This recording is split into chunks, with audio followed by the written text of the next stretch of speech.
Okay, folks, we're back and we're just going to take a look at these numbers one more time. Tonight it is 9:57 on November 4th, 2020.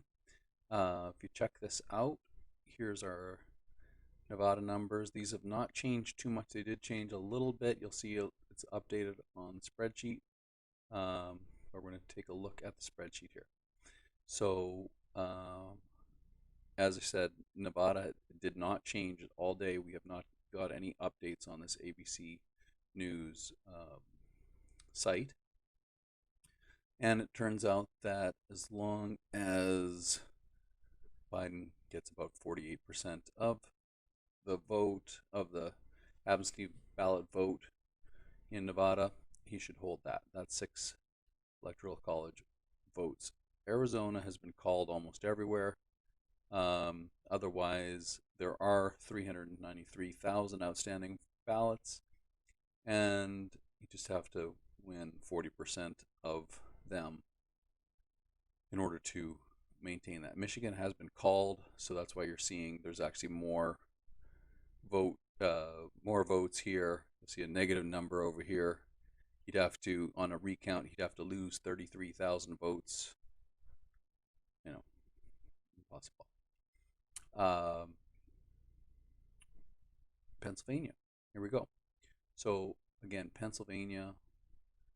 This is about 2/3 of the vote here in North Carolina and Pennsylvania. So this is really tightened up. The numbers here for Pennsylvania. It's not looking that far really. We had another quick calculation here. Difference, there we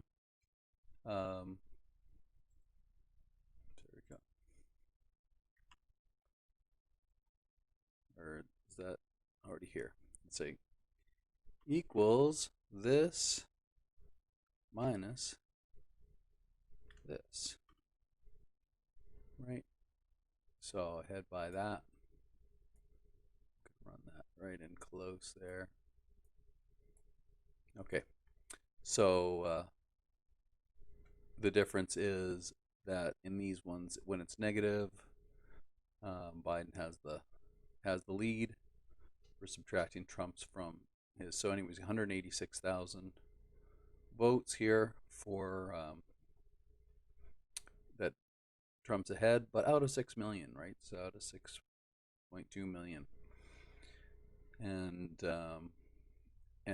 the number of outstanding ballots is 746. So that is a useful number to see. North Carolina, the difference there.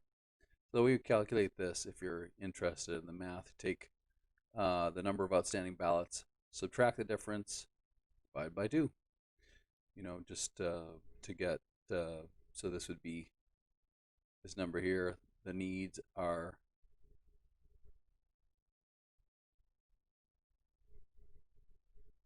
so it's a very significant number here. So,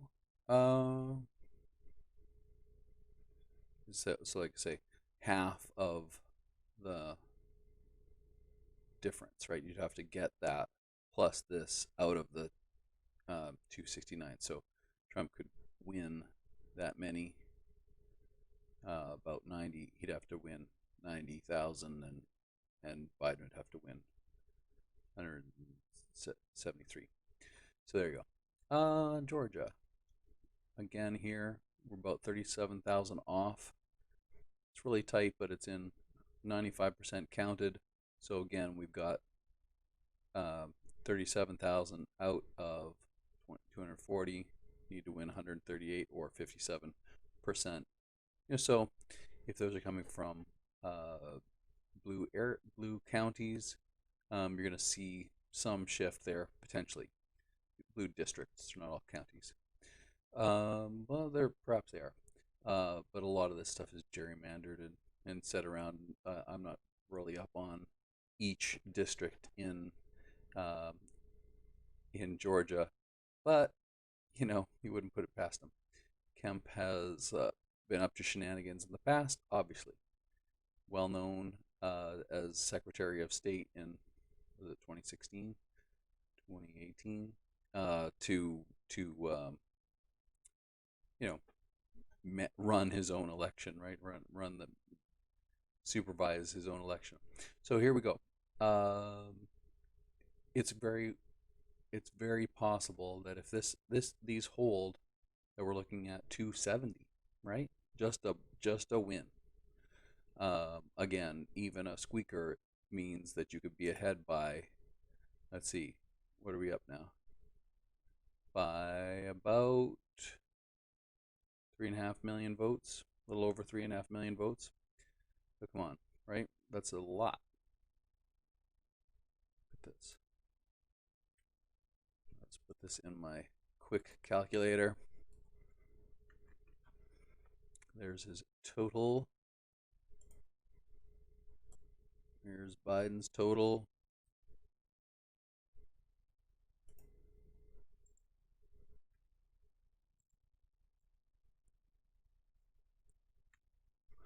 Dun, dun, dun, dun. And the number is, so, over 3.5 million votes already. Not even fully reported. They're expected he'll get a few more. He'll get a bunch more, especially if the ratios still hold. So we're talking about a 4 million vote lead, maybe more, for Biden. But all up in the air right now. We are really looking at, this one's calling it 253, but Arizona has 11. That makes it 264. Nevada has 6. That makes it 270. If any of these keep shifting, which they have the potential to do, of course, then you could see more, but 270 is a win, and 270 gets, um, you know, the worst president in American history out of office. There are some lawsuits started already. Lawsuit is the last refuge of the loser, and Trump seems to be a loser. So, sorry to put it that way. I'm sorry that he's a loser. But I'm not sorry that he lost this election. This was very important. He needed to be. Um, I mean, it's actually disappointing that America didn't see through. Um, the actual numbers are the GDP is in shambles, the unemployment rate is in shambles. He inherited this great economy from Obama, took that down, um, inherited the pandemic playbook, just totally disregarded it, destroyed the pandemic response team, took our people out of China and other places that were important to monitor pandemics. Just kind of, it seems intentionally screwed it up to save a few bucks. This is the way he went bankrupt, by being penny wise and pound foolish over and over again. He's talked about, oh, he feels terrible if someone's supposed to be working and they're not really working. You get fire them all the time. Well, okay, but you know if there's not a pandemic and you're preparing for a pandemic, maybe that's a crucial role. Maybe they are doing some other stuff like researching, being prepared, getting stuff ready. No, you canned that team. A lot of them went into other areas of the civil service, trying to stay on public health tasks. But you know, there's so many people that have been fired from this administration, or uh, resigned. I think they're more fired, aren't they? Stabbed in the back on the way out. Totally no loyalty from Trump, other than for criminals. I mean, if these things sound like, these are my opinion, of course. Uh, he's a public figure. I think he should be open to scrutiny. Uh, you know, it's a it's it's quite classic how poorly this guy has done. It's but this is we're looking at a lot of red here. We're looking at a lot of people, and we have to be concerned that to bridge that divide between people who think you're a socialist because you want $15 minimum wage, Well, a wage is not necessarily socialist, dude. It's just a living wage so that you can work and not worry about being able to put food on the table, about having health care, not necessarily, social program. Sure. Is it, Leninism? Not exactly, right? So there's a this Overton window has been pressed far that way. You know, it's pretty upsetting that so many people fell for it, particularly uh, Cuban, American Latinos, and Venezuelan exiles. You know, you can scare people, but really, as a Democrat, you have to be willing to, first of all, take it and go, look, that's that's a ridiculous charge. But don't back off social programs. Don't back off all the good that a collective government, all the things government can do for people. But it's really weak. So here we are. So let's take a look, last look at this. Um, the numbers are not that bad. Needing to make up a few. Michigan's, of course, been called, but making up a few. Georgia looks pretty good, but actually, once these two go, if they hold, we should probably find out by tomorrow, Thursday, November 5th, tomorrow. Um, Hopefully, find out soon enough what happened with these. Here's one poetic thing. Arizona, John McCain's state. Now, what did Trump say about John McCain? What did he say about all our veterans, all our POWs? Uh, that they're losers, right? Suckers, people that fought for, uh, American freedom. And so enough people in Arizona said, you know what, forget it.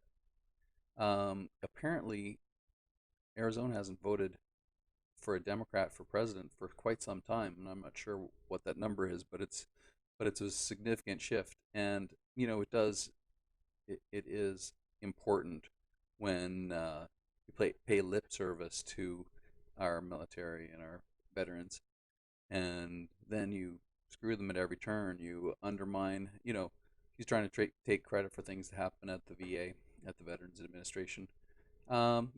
Veterans know. They they know when these things came in. I mean, you can fool some of them, right? You can just, oh, it's the best economy ever. I created it. You know, Lies. I mean, you just have to look at the numbers, but people don't look at the numbers. So it turns out you can just lie to people. That's a lesson that Trump taught everyone. But maybe the media should have been on that. Said, look, your numbers are worse than Obama's. Every time he said it, right? Maybe every time he lied, maybe you should deal with a liar as a liar. If it was the cheating that he's trying to do now to win this election, maybe better be on it because it's kind of important. Some random YouTubers bringing this up is not like you know some big wigs at CNN or NBC or MSNBC bringing it up, or Fox News. I mean, there's a lot of people with integrity that have come through. Not a lot. Chris Wallace, for instance, would come forward and say, look, I mean, you lose, you lose. Sorry. So let's get these numbers in. Let's get every vote counted, and then we'll see. But anyways, these should reassure you that it's within striking distance, and that particularly Nevada and Arizona, if they just hold the way it is, then this is Biden's election.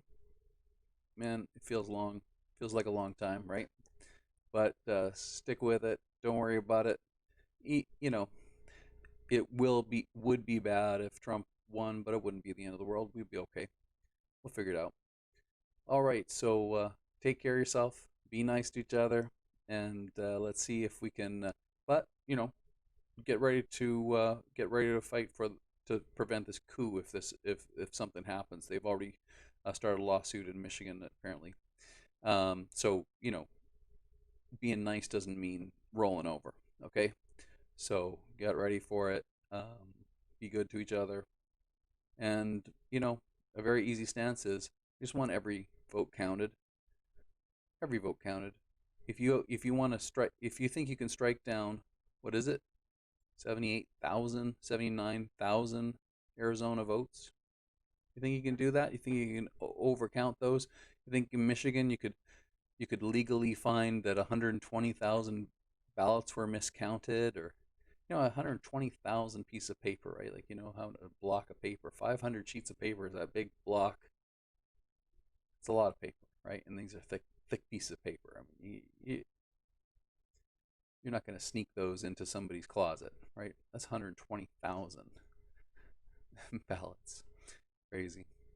So, I mean, but all kinds of shenanigans. We got a 6-3 Supreme Court, so you know, watch out for it. But don't worry about it too much because a lot of people aren't going to stick their necks out for, um, you know, they've already tied their reputation to Trump forever. We should remember who these people were, but people forgive so easily and they forget so much. So it's really unlikely that some of these bootlickers, Ted Cruz, Lindsey Graham won his re-election in South Carolina. What do you know? Bootlicker. So it's real. They're really weak. I don't know how, these people who think they're so macho can follow such whiny little wimps. But that's the way it is. All right, so keep it up. It's all right to poke a little fun at whiny little wimps like Lindsey Graham. That's okay. Go ahead. If he's not a little whiny little wimp, then prove it. But here we go. So let's see these hold tomorrow, and let's swear in President Biden and Vice President Kamala Harris in January. Let's get everything going. Make sure everything goes well, and we'll see you on the other side. All right. Thanks a lot.